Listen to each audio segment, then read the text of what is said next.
everyone, and thank you for clicking on my video. Today I'm going to be talking about something a little bit different than what I normally upload.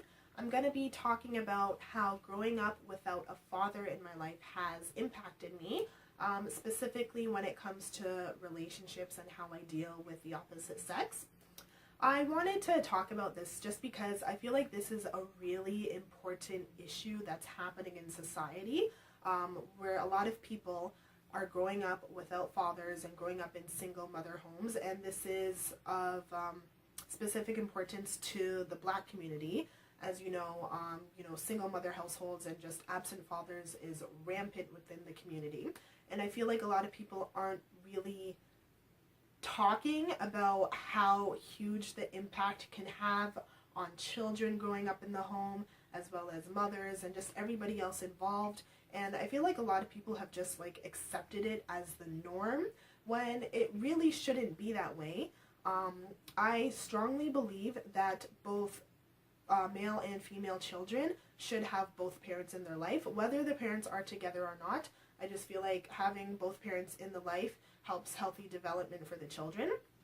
Obviously, there are exceptions to this. Say if one of the parents has issues and they're just not being a good parent, then them being absent from the child's life is necessary because they're not really contributing anything positive and good in any way. But generally, I do believe that children thrive when they have both parents in the life.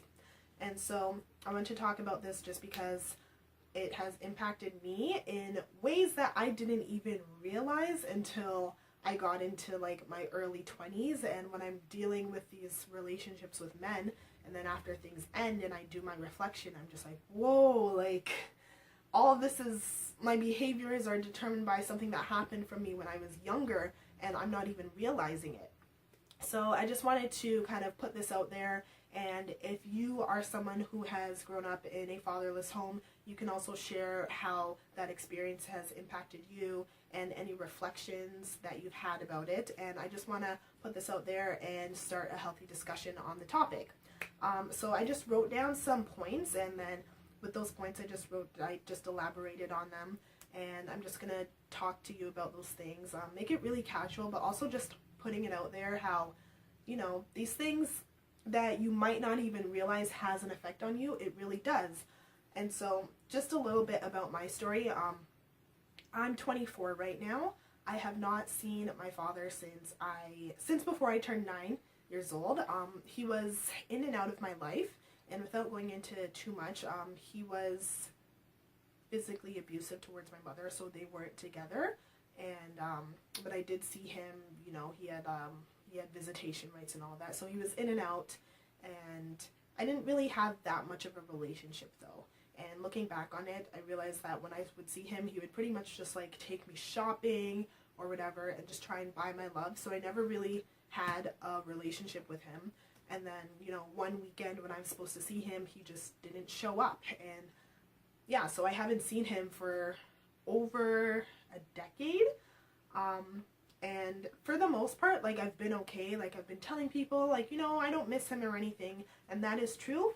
But, as I'm out in the world and I'm dealing with men and I'm just trying to, find that right person for me, I'm just realizing how that experience that I've had with my father has actually manifested into some of my behaviors and the way I act in relationships. So I just wanted to share that. So I just wrote down these 5 points that I reflected on, and they're not really more important than the other, and they all tend to bleed into each other, but I'm just going to go through them one by one, and then I'm just going to discuss them a little bit. So the first way that growing up without a father has affected me is that I realized that I tend to chase after boys. And a lot of this is in my romantic relationships. So I noticed that I'm usually the one doing more in my relationships, and I'm investing more, and the other person isn't reciprocating, or if they do, it's not as much as what I'm doing.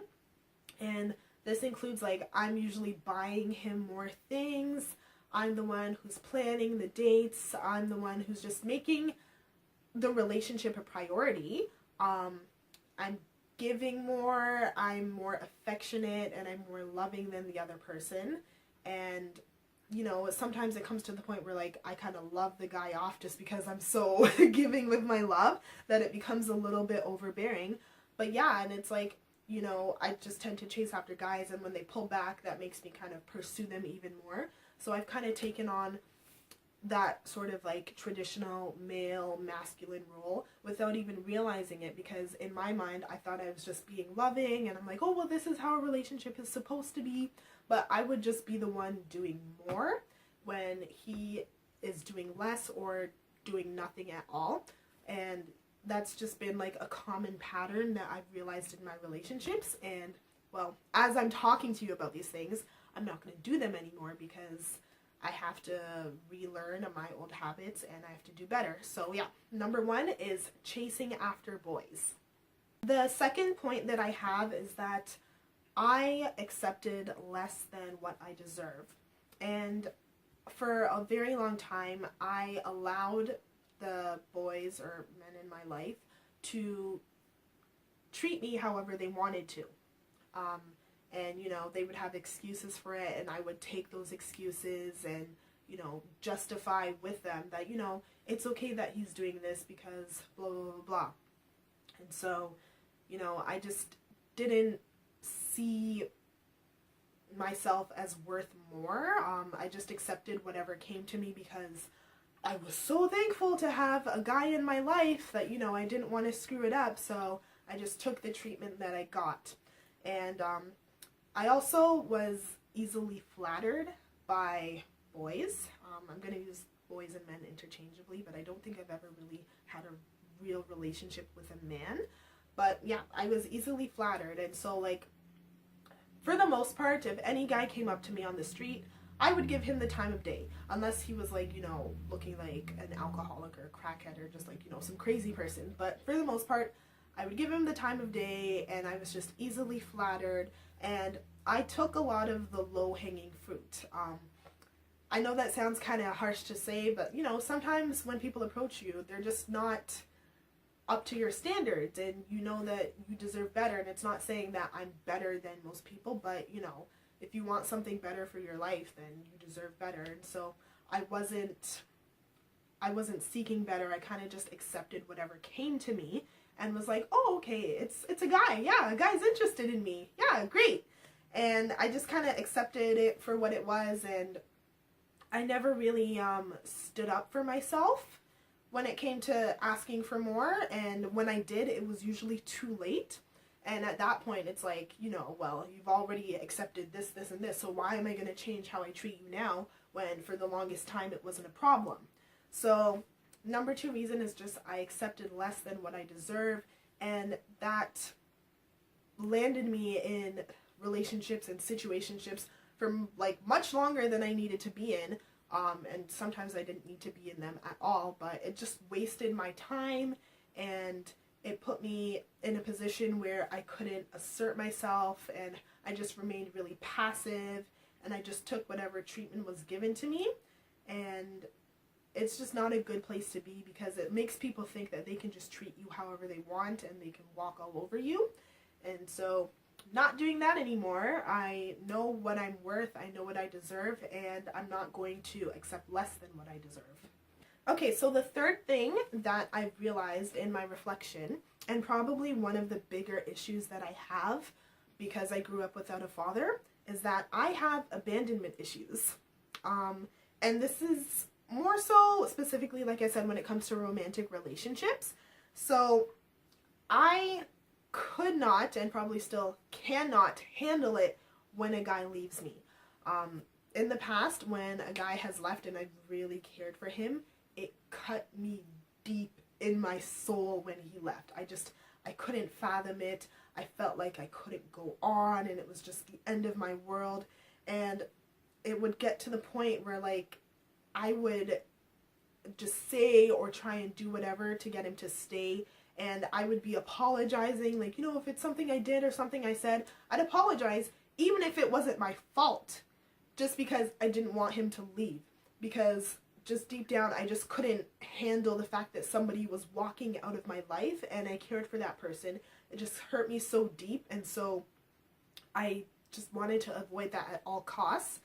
And yeah, it just it put me in a position where if somebody was really manipulative and wanted to take advantage of me, then they could have, like, exercised that manipulative spirit and just had me do whatever so that they would stay. Luckily I haven't been with, like, overly manipulative people where they were like, oh, if you want me to stay, you have to do this, blah, blah, blah. But it was just like, I would put myself in that position that I could be taken advantage of just because I actually could not handle it if somebody left me. When it comes to me leaving people, sometimes I would be okay with it, but then I would also try and hold on till the very last minute, or, like, just like the last string in the relationship. I would do everything I could to make it work, and I would not be the one to walk away. But yeah, I've been ghosted a few times, and, more than once by the same person, and it really hurts. It really, really, really hurts. It's just like, I can't even explain the pain knowing that somebody who you've been with and you care for and who you thought cared for you can just walk away from you like nothing ever happened. And,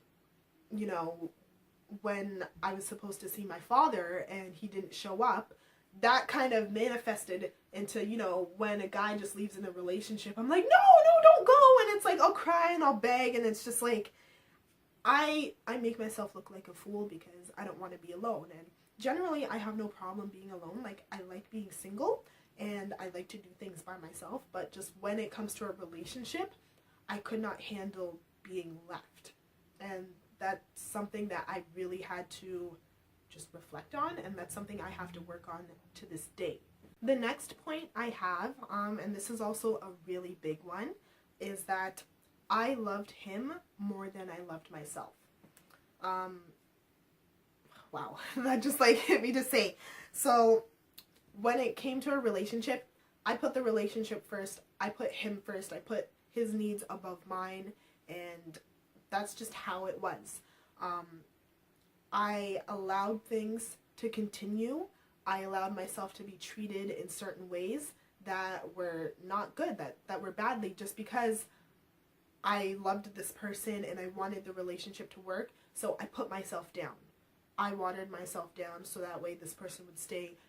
I tried to do whatever it was I could to make them happy because I loved them so much that I did not want them to leave. And while doing that, I was just, chipping away at myself and my self-worth and my self-love.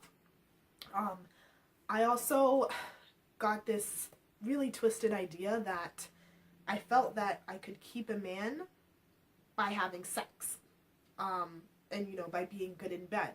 I felt that, that sex was like the ultimate form of love, and in a way it is, in like a spiritual way. But I felt that, like, because I was having sex with this man in a relationship, that he loved me and that he wasn't going to go anywhere. And so it's like, when he did leave, I would be like, but I gave my body to you and everything. And it's like, you can't leave after we, like, after we shared this physical intimacy. It was just like, I couldn't fathom it because I was like, how could you just do that to somebody? Like, but I also had to realize that men and women are different. And so, sex for women is very emotional and whatever, and sex for men it's completely different. And I'm realizing this now. But I really did feel like I could keep a man by having sex with him, and that's probably, that's just like a really low place to be, because a lot of people are going to use you if you have that mindset. Fortunately, it hasn't really worked out in my favor. I don't think people have used me just for that, but it's just not a good place to be, because people are just going to take what they want from you and they're going to go on with their lives. And because I didn't have any respect for myself or any self-love, when the relationship ended, I broke down. And I'm not talking about like specific relationships, I'm talking about in general. I broke down. I would just be crying and screaming, and my soul was just broken, and I was just like devastated because I loved this person so much more than I loved myself. Again, I couldn't handle it when he left because I didn't have that love for myself. Yeah, it's just the biggest thing, not having a father in my life. I kind of, in a way, sought that love in my relationships. Like, subconsciously, I sought after it because I didn't get that from my father. And then when it was gone, I just didn't know how to deal with it. So I felt like, you know, there's something wrong with me, and what could I have done better so that they would have stayed.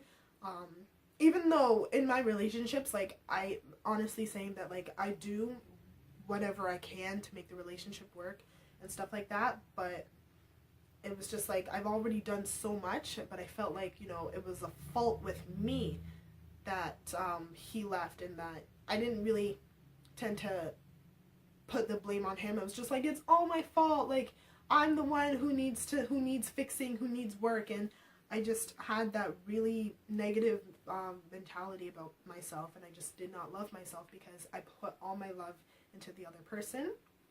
And, you know, saying this isn't easy, but it's like, I really had to, I'm still learning how to love myself, because it's like, when you get into a relationship, you get excited, and it's like, oh yay, we're doing this again. And it's like, it's easy to get caught up, and it's easy to put the other person's needs before yours. And I do understand that, you know, in relationships there is a give and take, but I was just always giving and giving and giving and giving and not being filled up in return. I gave so much of myself, and I just wasn't loving myself. And, you know, sometimes when I did stand up, it was just too late. It was too late. And I really, if I could go back, I would have not tolerated a lot of the treatment that I got. But, you know, all I can do now is just learn from my mistakes and bring those lessons forward with me in life into my next relationships. And the last point I have is that generally I am not too good at dealing with men. I realize that I'm not quite sure how to properly vet a man, so that, like, you know, if somebody approaches me on the street, I'm not good at, you know, judging them and being like, okay, well, what kind of person is he? Do I think that we'd be a good match? I would kind of just like take whatever comes my way. Again, low-hanging fruit. And I didn't know what the signs were of a good quality man. Another thing was that up until recently, I did not have any standards for myself. And yeah, I had, like, you know, some basic things like don't cheat, blah, blah, blah. But in general, like, I did not have any standards. I didn't require standards. And I just didn't even know that standards had to be a thing. And another thing is that I would just entertain a lot of the guys that I attracted much longer than I needed to. So again, it's just learning how to deal with men and learning how to say no and not even be a bitch about it. Just being like, oh, thank you so much, but I'm not interested. I always felt that, like, I would either have to give him my number and be like, yeah, or just be like really mean about it and be like, no, like, I don't want to talk to you, go away, like, you know, stuff like that. So it's just learning how to deal with men in a way that is assertive and respectful to myself, because if not, I feel like a lot of men, they're pushy and they're overbearing, and they'll, like, you know, they'll persist until they get what they want. And so for me, it's just been a thing where it's like, okay, I have to really, like, put my foot down when it comes to certain things and be like, no, it's not gonna fly like that. Or just learning how to spot a good man and just interact with him. Okay, so those are some of the ways that growing up without a father has affected me.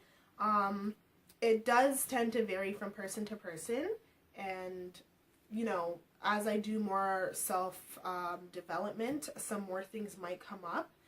Generally, these things I had were predominantly for like romantic relationships, because that's where I've experienced a lot of my hurt. So those are it. If you if any of these points resonated with you, please feel free to comment.